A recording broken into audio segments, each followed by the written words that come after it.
Bab 1071, Ningxu. Fakta bahwa Momo adalah seorang wanita memang di luar dugaan Julian.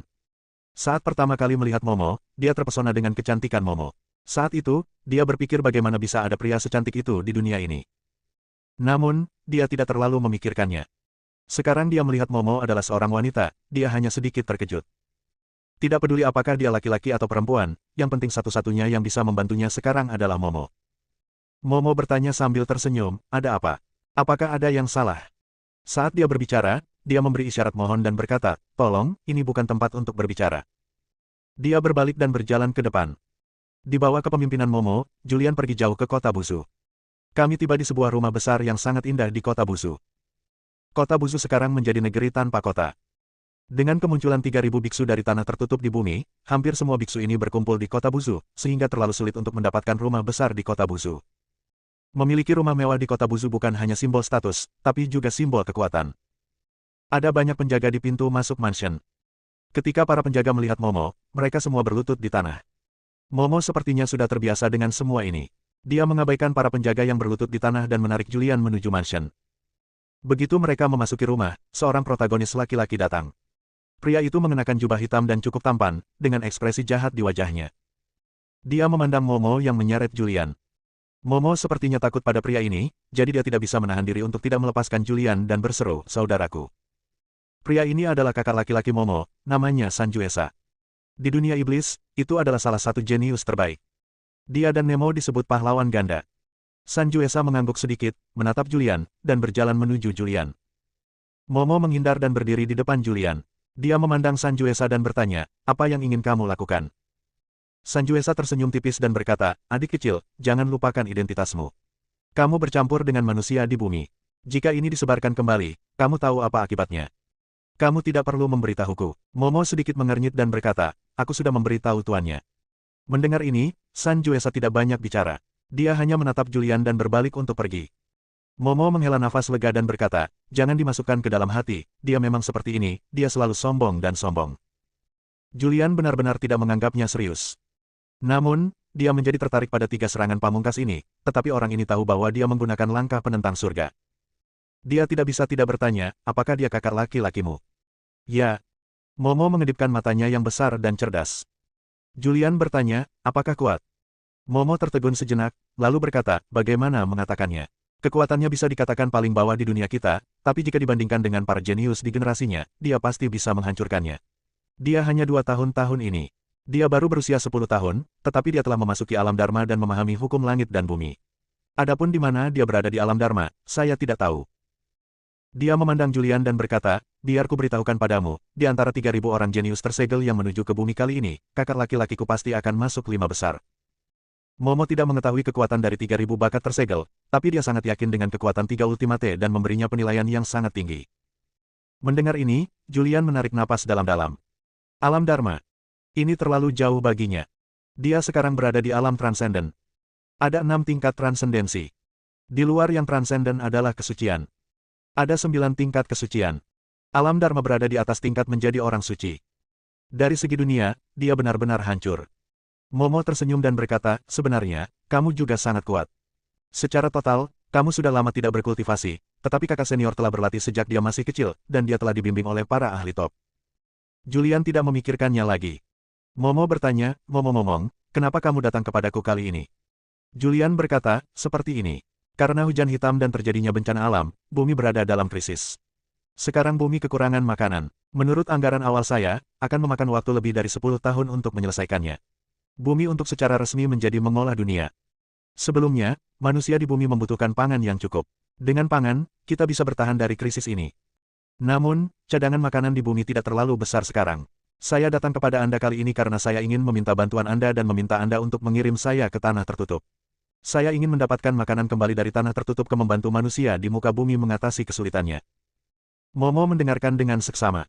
Setelah mendengar tujuan Julian, dia juga mengerutkan kening. Sekarang segelnya belum terbuka sepenuhnya, agak sulit untuk pergi ke negeri 3.000 segel. Momo menjadi malu. Julian menatapnya tanpa daya dan bertanya, kenapa, kamu bahkan tidak bisa berbuat apa-apa? Ada jalan. Ekspresi wajah Momo tidak pasti, dan dia segera menatap Julian dan berkata, saya memiliki harta di tangan saya yang memungkinkan Anda melakukan perjalanan melalui segel sesuka hati, tapi ini adalah harta paling berharga dari klan saya. Jika saya meminjamkannya kepada Anda, itu akan menjadi keluarga tahu, ini adalah kejahatan besar. Mendengar ini, Julian bersumpah, jangan khawatir, saya tidak akan memberitahu Anda apapun. Setelah saya mendapatkan makanan, saya akan segera kembali dan mengembalikan harta ini kepada Anda. Setelah Momo berpikir sejenak, dia mengeluarkan sebuah manik. Manik ini seukuran kepalan tangan dan tampak berwarna putih. Di dalam manik tersebut, samar-samar Anda dapat melihat beberapa prasasti misterius mengalir. Julian memiliki kebingungan di wajahnya dan bertanya, apa ini? Momo menjelaskan, ini adalah Mingsu. Ini adalah harta tertinggi klan kami. Ini mengandung kekuatan yang mengerikan. Kekuatan Mingsu dapat menahan kekuatan segel dan dapat membantu Anda pergi ke tempat tersegel dengan aman. Karena itu, dia menyerahkan Mingsu di tangannya kepada Julian. Itu dapat diaktifkan dengan menggunakan energi iblis. Tidak ada kekurangan energi iblis di tubuhmu, yang dapat mengaktifkan Mingsu. Terima kasih. Julian mengambil mutiara Ming. Saat dia memegangnya di tangannya, manik Ming tiba-tiba bermutasi dan melepaskan aura hitam. Dan Julian juga merasakan keintiman. Momo melihat pemandangan ini dan tidak banyak bicara, tapi bertanya, kapan kamu pergi? Julian berkata, saya berencana untuk segera pergi ke tempat tertutup itu. Momo mengingatkan, hati-hati, negeri 3000 anjing laut tidak sesederhana yang kamu kira. Ada begitu banyak orang kuat di negeri anjing laut, mereka tidak sebanding dengan para jenius yang muncul di bumi. Meskipun para jenius ini adalah jenius, jika mereka melepaskannya di tanah tertutup, mungkin itu hanya udang kecil. Juga, Mingzu adalah harta karun yang tak tertandingi. Ia memiliki semangat dan dapat membawa Anda ke tempat pemeteraian yang cocok. Kalau bisa kembali secepatnya, maka kembalilah secepatnya, karena rejeki akan segera muncul, dan saya harap kamu bisa kembali sebelum rejeki muncul. Walaupun kekuatanmu sangat rendah, rejeki tidak bisa diperoleh dengan kekuatan yang kuat, tetapi oleh mereka yang ditakdirkan untuk mengetahuinya. Momo banyak bicara. Julian tampak bersyukur dan berkata, terima kasih telah mengingatkan saya. Saya mengerti. Saya, Julian, akan mengingat kebaikan ini dan saya pasti akan berterima kasih lagi di masa depan. Ayo, ayo, ayo. Momo melambaikan tangannya yang lembut. Bab 1072, menuju ke tanah tertutup. Julian tahu bahwa jika dia datang ke Momo, dia pasti punya Sotian Linger. Momo tidak mengecewakannya dan memberinya harta tertinggi klan iblis, Mingsu. Dia mengambil mutiara Ming dan meninggalkan kota Busu. Yang perlu kita lakukan sekarang adalah pergi ke tanah tertutup secepat mungkin dan membawa kembali makanan yang cukup dari dunia di tanah tertutup untuk membantu manusia di bumi bertahan dari krisis ini. Dia pergi jauh ke Gunung Busu dan memasuki hutan perawan yang lebat. Dia berdiri di atas pohon setinggi ratusan meter dan memandang ke langit. Retakan di langit masih ada. Julian tahu bahwa ini adalah jalan menuju tanah yang tersegel. Selama dia melewati celah tersebut, dia bisa memasuki tanah yang tersegel. Seperti apa tanah yang tersegel itu? Julian juga menjadi tertarik pada tanah yang disegel. Dia mengeluarkan manik Ming. Memobilisasi energi iblis di tubuhnya, jejak energi iblis memasuki manik-manik putih. Pada saat ini, bagian dalam manik itu tiba-tiba berubah menjadi hitam, dan pada saat ini, dia sepertinya memiliki sedikit hubungan dengan manik hitam itu. Manik ini seperti ponsel kelas as. Dia dapat melihat banyak fitur. Di dalam manik itu, beberapa informasi terungkap. Ini adalah informasi umum tentang 3000 tanah tertutup, mencatat kebutuhan Julian, dan Zuzi secara otomatis memilih beberapa tanah penyegelan yang lebih cocok.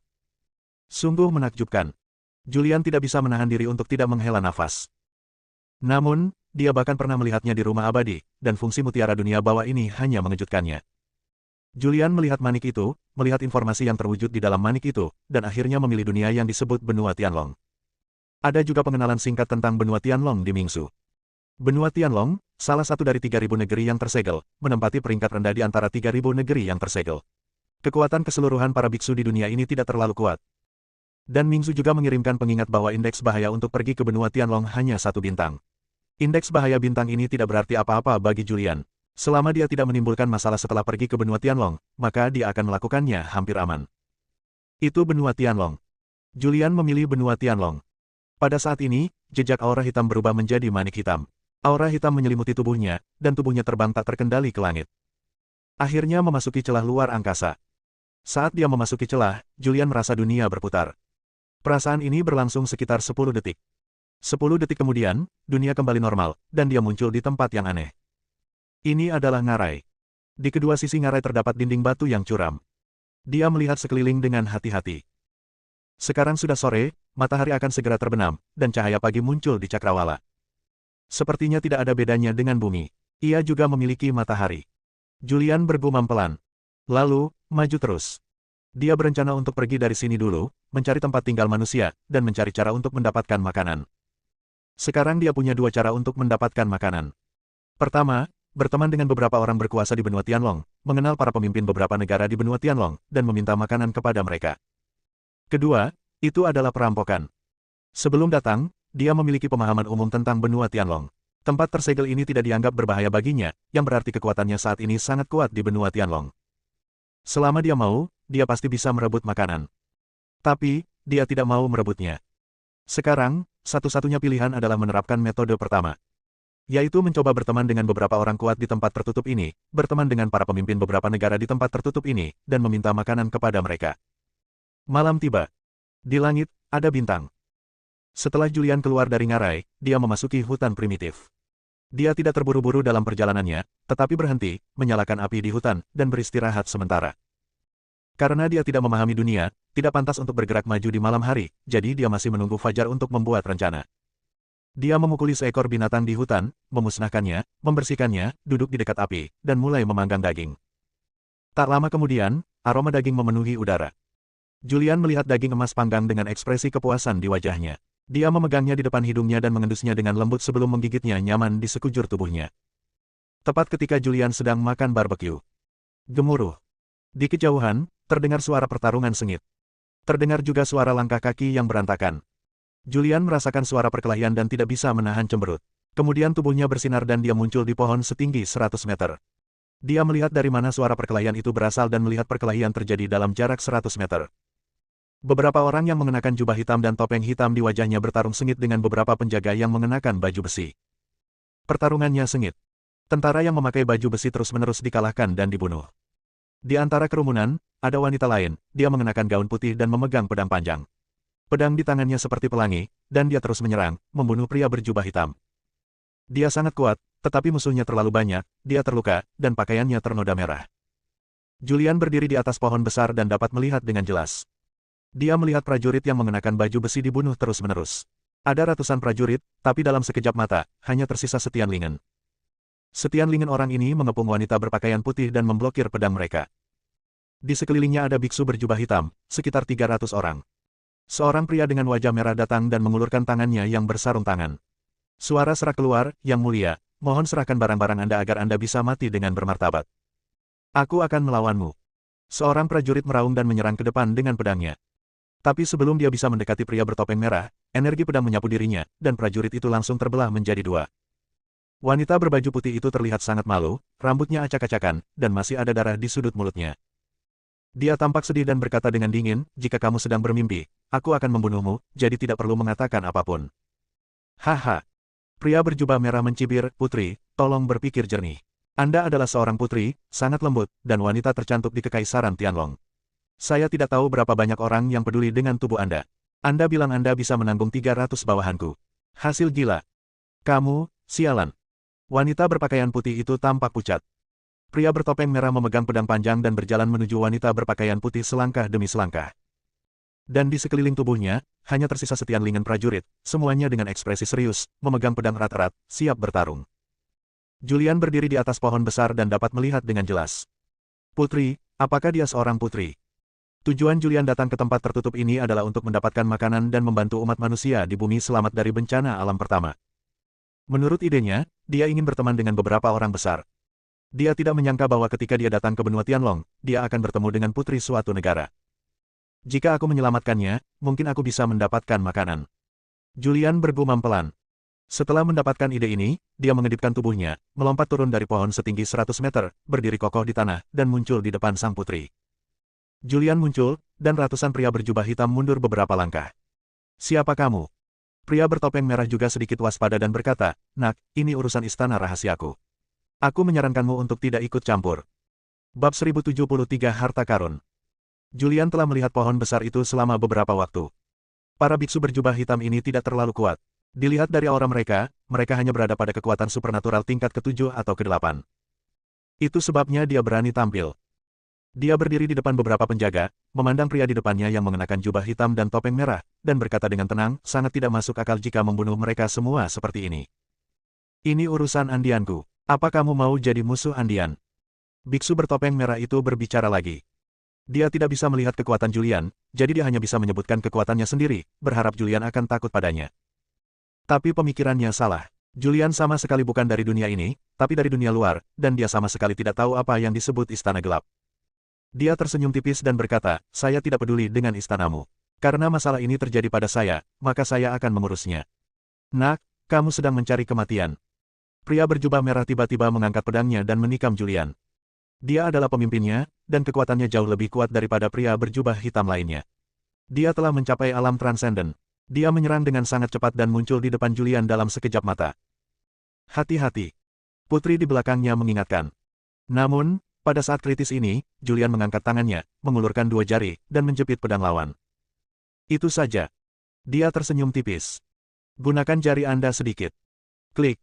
Pedang lawan langsung patah. Julian tiba-tiba mengeluarkan telapak tangannya. Kekuatan mengerikan menyapu dan menyerang pria bertopeng merah. Tubuhnya langsung pingsan dan dia jatuh ke tanah dengan keras. Ini. Ratusan pria berjubah hitam di sekitarnya semuanya terkejut. Gulungan. Julian berbicara dengan dingin. Orang-orang ini memegang pedang, baik mereka berjalan atau tidak. Pada saat ini, aura Julian melonjak, dan tubuhnya muncul di udara setinggi puluhan meter. Dia mengangkat tangannya, dan kekuatan yang kuat muncul di telapak tangannya. Orang-orang berjubah hitam di sekitar mereka merasakan aura yang kuat, ketakutan, dan segera melarikan diri karena ketakutan. Beberapa orang membawa serta pemimpin mereka dan dengan cepat menghilang di malam hari. Saat itulah Julian tersenyum, tubuhnya jatuh dari langit, dan dia berdiri kokoh di tanah. Sang putri datang dengan ekspresi bersyukur di wajahnya dan berkata, Tianlinger, berterima kasih banyak telah menyelamatkan hidupku. Julian berhenti sebentar, menatapnya, dan bertanya, siapa kamu dan mengapa kamu diburu? Tianlinger sedikit ragu. Melihat dia tampak peduli, Julian tersenyum dan berkata, saya tidak bermaksud jahat. Wajah cantik Tianlinger terlihat kelelahan. Dia hendak mengatakan sesuatu, tapi tiba-tiba ada ekspresi kesakitan di wajahnya yang lelah. Dia menutupi dadanya dengan tangannya dan mengeluarkan seteguk darah hitam. Tubuh itu tidak bisa menahan diri untuk tidak jatuh ke tanah. Putri. Satu-satunya Tianlinger penjaga yang tersisa panik. Dia datang dengan cepat untuk membantu Tianlinger di tanah. Tianlinger sedikit menyerah, bangkit dari tanah dengan susah payah, dan duduk bersila di tanah. Julian juga memandangnya. Dia sedang belajar kedokteran, dan sekilas dia tahu bahwa Tianlinger diracuni, dan itu adalah racun yang mengerikan. Jika racun itu tidak didetoksifikasi tepat waktu, hidupnya akan dalam bahaya. Kamu telah diracuni. Julian berlutut, menatapnya, dan berkata, itu pasti racun yang sangat mengerikan. Jika tidak didetoksifikasi tepat waktu, kamu akan segera mati. Jika kamu percaya padaku, aku bisa menyelamatkanmu. Ekspresi Tianlinger dipenuhi rasa sakit. Dia diburu dan semua penjaga yang dibawanya dibunuh, dan sekarang dia tidak berdaya. Sekarang, satu-satunya orang yang bisa saya andalkan adalah Julian, orang asing. Dia mengangguk sedikit. Setelah mendapat izin, Julian meraih tangannya dan menyentuh denyut nadinya, lalu tersenyum dan berkata, detoksifikasi sangat mudah. Tubuh Julian sangat istimewa, ia dapat menyerap kekuatan apapun dan mengubahnya menjadi kekuatannya sendiri. Racun di tubuh Tianlinger beracun baginya, tetapi bagi Julian, itu bukan apa-apa. Dia meraih tangan Tianlinger, mengaktifkan ki-nya, dan dengan paksa menghirup racun di tubuh Tianlinger ke dalam tubuhnya sendiri. Racun ini masuk ke dalam tubuh dan dengan cepat dimurnikan menjadi energi iblis di dalam tubuh. Wajah Tianlinger berangsur-angsur kembali cerah. Dia melirik ke arah Julian, dan sentuhan kejutan melintas di wajah cantiknya. Julian berdiri dan berkata sambil tersenyum, oke, tidak apa-apa. Tianlinger dengan enggan berdiri dan berkata, Tianlinger ingin mengucapkan terima kasih sekali lagi karena telah menyelamatkan hidupku. Julian berhenti sebentar dan berkata, ini upaya kecil, tapi tidak layak untuk disebutkan. Di hutan perawan. Api unggun dinyalakan. Julian memandang Tianlinger yang duduk di seberangnya dengan bingung, dan tidak bisa menahan diri untuk tidak bertanya, saya mendengar mereka berkata bahwa Anda adalah seorang putri. Tianlinger bereaksi, mengangguk dan berkata, baiklah, saya adalah putri kerajaan Tianlong, dan nama saya Tianlinger. Julian sama sekali tidak memahami dunia ini. Dia bertanya, apakah kerajaan Tianlong kuat? Dahi. Tianlinger tercengang. Dia tidak tahu mengapa Julian menanyakan pertanyaan ini. Setelah memikirkannya, dia masih berkata, kerajaan Tianlong adalah negara terkuat di tanah tertutup ini. Telah diwarisi selama ribuan tahun. Sekarang, negara kita memiliki populasi ratusan. Dengan pasukan lebih dari 100 juta, dia adalah penguasa sejati dunia ini. Mendengar ini, Julian tidak bisa menahan diri untuk tidak bertanya, karena kamu adalah putri dari negara terbesar, mengapa kamu diburu? Mengapa? Tianlinger menghela nafas dan berkata, bukan karena segelnya terlepas atau harta karun yang diturunkan oleh keluarga kami mengalami fenomena aneh, Istana Kegelapan memunculkan ide tersebut. Orang-orang kuat dari Istana Kegelapan muncul di negara kami dan memaksa ayahku untuk menyerahkan harta keluarga kami. Di bawah pengaturan ayahku, aku diam-diam meninggalkan ibu kota kekaisaran dengan harta karun itu. Namun, seorang pengkhianat muncul di keluarga, dan pelarianku rutenya bocor. Mereka dikejar dan dibunuh, dan hampir semua penjaga yang menyertainya terbunuh. Julian menjadi tertarik. Harta karun apa ini? Dia sangat penasaran, harta macam apa ini? Sebenarnya itu terkait dengan segelnya. Ketika segelnya lepas, apakah harta karun itu menjadi tidak normal? Wajah cantik Tianlinger menunjukkan keraguan. Julian tersenyum dan berkata, saya hanya ingin tahu.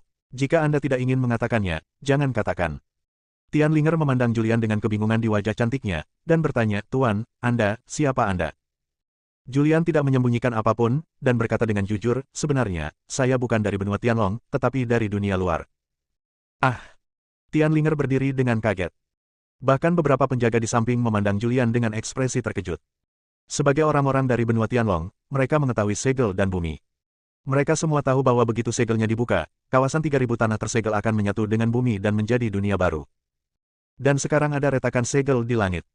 Dengan munculnya kesengsaraan pertama di bumi, masih sangat mudah untuk melewati segel dan muncul di bumi. Di benua Tianlong, ada juga beberapa biksu yang telah melewati segel dan pergi ke bumi, berniat memperjuangkan penciptaan. Relatif mudah untuk melakukan perjalanan melalui masa lalu, tetapi lebih sulit untuk melakukan perjalanan kembali dari bumi. Oleh karena itu, Tianlinger terkejut dengan kata-kata Julian. Julian juga menghela nafas dan berkata, saya adalah manusia di bumi. Saya datang ke benua Tianlong karena terjadi bencana alam dan kelaparan di bumi. Saya datang ke sini untuk mencari makanan yang cukup. Bab 1074, Giok terkubur. Julian menceritakan tujuan kunjungannya. Itu karena dia tahu bahwa wanita cantik di depannya adalah putri dari negara terkuat di benua itu. Jika dia bisa mendapatkan bantuan sang putri, maka dia akan memiliki peluang besar untuk mendapatkan makanan. Setelah Tianlinger mengetahui niat Julian untuk datang ke benua Tianlong, dia juga sedikit terkejut. Mungkinkah situasi di luar begitu buruk sehingga kita mengkhawatirkan makanan? Dia memandang Julian dengan ekspresi aneh di wajahnya. Julian tidak tahu mengapa Tianlinger menatapnya dengan mata aneh. Dia menyentuh hidungnya dan bertanya, mengapa kamu menatapku seperti ini? Tianlinger berkata, apakah dunia luar begitu miskin sehingga Anda harus mengkhawatirkan makanan? Julian tidak mengetahui situasi di benua Tianlong, dan dia tidak tahu seperti apa dunia ini. Mendengar ini, Tianlinger mengerti. Ternyata bumi tertinggal dari benua Tianlong. Dari apa yang saya pahami, benua Tianlong sudah berada sangat rendah dalam peringkat tanah tersegel. Tampaknya dunia luar bahkan lebih tertinggal daripada benua Tianlong. Julian memandang Tianlinger tanpa daya dan bertanya, bisakah Anda membantu saya? Wajah cantik Tianlinger menunjukkan rasa malu, saya juga ingin membantu Anda, tetapi sekarang ada krisis di negara tempat saya berada, dan ayah saya meminta saya pergi dengan membawa harta karun itu. Saya tidak tahu bagaimana situasinya di ibu kota kekaisaran, dan Istana Kegelapan adalah kekuatan yang paling menakutkan di dunia ini. Bahkan keluarga kerajaan Tianlongku bukanlah tandingannya. Tianlinger berada dalam dilema. Dia benar-benar ingin membantu Julian, tapi sekarang dia tidak bisa melindungi dirinya sendiri. Mendengar ini, Julian bertanya, apakah Istana Kegelapan sangat kuat? Bagaimana kamu mengatakan itu? Tianlinger berpikir sejenak dan berkata, penguasa Istana Kegelapan adalah salah satu orang terkuat di benua Tianlong. Jika leluhur klan kita belum menjadi abadi, dia mungkin bisa menghadapinya, tapi nenek moyang klan kita dia muncul 30 tahun yang lalu, dan sekarang tidak ada orang kuat di klan kita yang bisa melawan penguasa Aula Kegelapan. Katakan saja padaku secara langsung, seperti apa kondisi kultivasi penguasa Istana Kegelapan itu. Julian tahu bahwa jika dia ingin mendapatkan cukup makanan, dia hanya bisa membantu kerajaan Tianlong bertahan dari kesulitan ini. Ia telah memasuki alam kesucian. Tianlinger tampak serius. Keadaan seperti itu adalah keberadaan yang dia hormati. Dia hanya berharap tidak ada penguasa istana dari Istana Kegelapan yang menuju ke ibu kota kekaisaran kali ini, jika tidak, keluarga Tian akan hancur. Setelah mengetahui tentang kekuatan penguasa Aula Kegelapan, Julian tersenyum ringan dan berkata, sederhana saja, ayo lakukan ini, ayo buat kesepakatan. Tianlinger memandang Julian dengan ragu. Julian berkata sambil tersenyum, saya akan membantu klan Anda melewati masa sulit ini dan menghancurkan Istana Kegelapan. Bagaimana kalau Anda memberi saya cukup makanan dan membiarkan saya membawa makanan itu kembali ke bumi? Benar-benar. Tianlinger memandang Julian dengan penuh semangat. Makanan sangat umum di benua Tianlong, dan ini bukanlah makanan biasa, tetapi nasi spiritual yang ditanam secara khusus.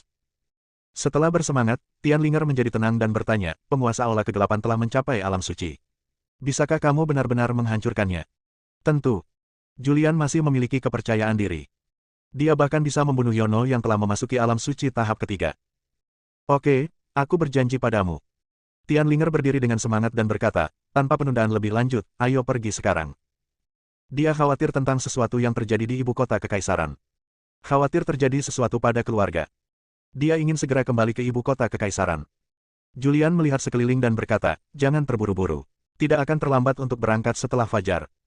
Tianlinger sangat mengkhawatirkan keluarganya, tetapi Julian sudah mengatakan untuk pergi saat fajar, jadi dia tidak banyak bicara dan duduk di dekat api unggun. Masalah makanan untuk sementara teratasi, dan Julian merasa jauh lebih santai. Sekarang, dia tertarik dengan harta karun Tianjia. Harta macam apa ini? Ini sebenarnya terkait dengan segel. Dia memandang Tianlinger yang duduk di atas batu dan bertanya sambil tersenyum, Putri Tianlinger, apa sebenarnya harta klanmu? Mengapa segelnya lepas? Harta klanmu tidak normal. Apa hubungannya ini dengan segel? Tianlinger menggelengkan kepalanya tanpa sadar. Dia sebenarnya tidak tahu banyak tentang harta karun yang diwariskan dari keluarganya. Harta karun apa itu? Bisakah kamu menunjukkannya kepadaku? Ini. Tianlinger ragu-ragu. Ini adalah harta karun yang diturunkan dari keluarga, bagaimana dia bisa membiarkan orang luar melihatnya dengan santai? Kalau sulit lupakan saja, aku hanya penasaran. Melihat ekspresi enggan Tianlinger, Julian sedikit menyerah dan tidak berkata apa-apa lagi. Tianlinger memandang Julian dan berpikir. Julian menyelamatkannya. Selain itu, Julian sangat kuat dan dengan percaya diri dapat menghancurkan istana kegelapan. Jika pria sekuat itu ingin merebut harta karun di tangannya, dia tidak akan memiliki kekuatan untuk menolak. Setelah berpikir sejenak, dia berkata, sebenarnya, harta karun yang diturunkan dari klan kita hanyalah sebuah liontin giok. Saat dia berbicara, dia mengeluarkan liontin giok.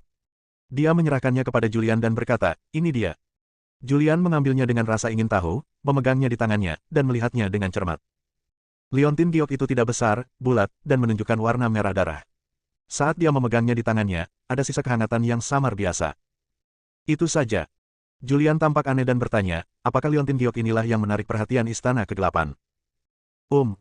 Tianlinger mengangguk dan berkata, sejak segelnya menunjukkan tanda-tanda kendor, liontin giok tersebut telah mengalami fenomena aneh di dunia. Julian bertanya, visi apa? Tianlinger menjawab, suatu ketika, liontin giok berubah menjadi cahaya berdarah, dan cahaya berdarah mengalir ke langit, mencerminkan pemandangan surga. Ada pemandangan pertempuran orang-orang kuat yang tak terhitung jumlahnya, dan ada pemandangan sungai-sungai darah.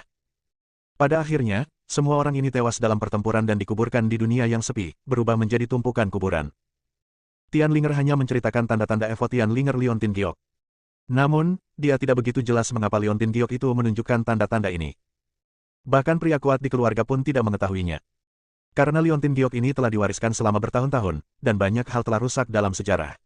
Keluarga mereka hanya mengetahui bahwa liontin giok ini memiliki asal-usul yang besar dan diturunkan dari zaman kuno.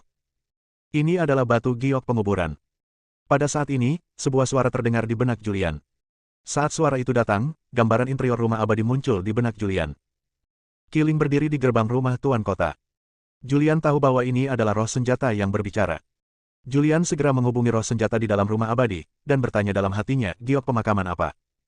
Qilin berkata, di zaman kuno, langit berperang, dan ada banyak korban jiwa. Bahkan orang kuat di tingkat kaisar tidak dapat lepas dari nasib kematian. Tetapi setelah pertempuran, langit dan bumi memiliki roh, dan menguburkan ini orang kuat yang tewas dalam pertempuran, dan menggunakan pikiran yang tak terhitung jumlahnya yang ditinggalkan oleh orang kuat setelah kematiannya diwujudkan menjadi liontin batu giok, yang merupakan batu giok penguburan di tangan Anda. Penjelasan Qilin mengejutkan Julian. Dia tidak menyangka liontin giok kecil ini memiliki asal-usul yang begitu bagus. Roh senjata melanjutkan, dengan liontin giok ini, kamu dapat memasuki makam para dewa. Konon di dalam makam para dewa juga terdapat warisan yang ditinggalkan oleh para dewa. Saat itu, bahkan Kaisar Jinghong pernah pergi untuk melihatnya. Untuk batu giok penguburan, sayang sekali saya mencari ke seluruh dunia dan tidak dapat menemukannya. Tuan, batu giok penguburan ini adalah benda yang sangat kuno. Bahkan di era Kaisar Jinghong, itu adalah keberadaan yang legendaris. Dikatakan bahwa rahasia sebenarnya tersembunyi di dalam batu giok penguburan. Bab 1075, Rahasia Langit dan Bumi. Roh senjata dari rumah abadi pernah mengikuti seorang kaisar agung. Dia tahu banyak hal. Batu giok penguburan, bahkan di era Kaisar Jinghong, adalah sesuatu yang melegenda. Qilin melanjutkan, dari apa yang saya pahami, Burial Jade pernah memiliki pemilik. Nama belakangnya adalah Tian, dan dia disebut penjaga Burial Jade. Dia sangat kuat. Pada periode tertentu dalam sejarah, dia adalah guru terbaik di dunia. Saya tidak tahu kenapa, tapi dia menghilang, dan Tianjia juga menghilang. Saya tidak menyangka bahwa di benua Tianlong yang kecil ini, saya akan bertemu dengan keturunan penjaga makam. Qilin hanya bisa menghela nafas. Keturunan pertama dalam sejarah sebenarnya telah jatuh ke dalam keadaan yang menyedihkan. Julian bertanya dalam hatinya, lalu apa hubungan antara giok penguburan ini dan segel langit dan bumi saat ini? Mengapa segelnya menjadi longgar dan mengapa giok penguburan muncul fenomena aneh di dunia?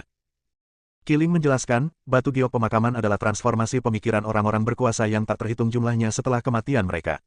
Makam di kuburan semuanya terkubur oleh langit dan bumi. Meterai bumi juga disegel oleh langit dan bumi. Secara alami, ada hubungannya. Mengenai apa hubungannya, saya tidak tahu. Mendengar ini, Julian menjadi bingung. Bukankah segel di bumi saat ini berhubungan dengan iblis?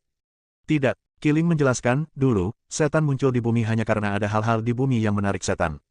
Tetapi ketika setan hendak menduduki bumi, mereka memilih untuk mundur dari bumi. Adapun iblis, saya tidak tahu mengapa klan ingin mundur dari bumi, dan segelnya tidak disegel oleh klan iblis, tetapi oleh langit dan bumi itu sendiri. Saya hanya tahu bahwa tujuan menyegel dunia adalah untuk melindungi bumi. Bumi hampir hancur selama pertempuran ketika iblis menyerbu bumi. Kali ini bumi memilih untuk menyegel dirinya sendiri. Tujuannya adalah untuk memulihkan diri. Roh senjata menceritakan banyak rahasia. Di masa lalu, Julian selalu berpikir bahwa segel di bumi saat ini disebabkan oleh setan. Tapi saya tidak menyangka bahwa ini adalah penyegelan diri langit dan bumi. Killing melanjutkan, 4 segel yang membuka segel juga dibentuk oleh langit dan bumi. Ini adalah harta karun yang nyata. Namun, kemampuanmu saat ini masih sangat lemah dan kamu tidak dapat menggunakan kekuatan keempat segel tersebut. Terlebih lagi, segelnya belum dibuka. Keempat segel tersebut belum dibuka. Kekuatan segel tersebut belum terwujud. Killing sekali lagi menyebarkan ilmunya kepada Julian. Julian bertanya lagi, lalu apa fungsi dari batu giok penguburan ini?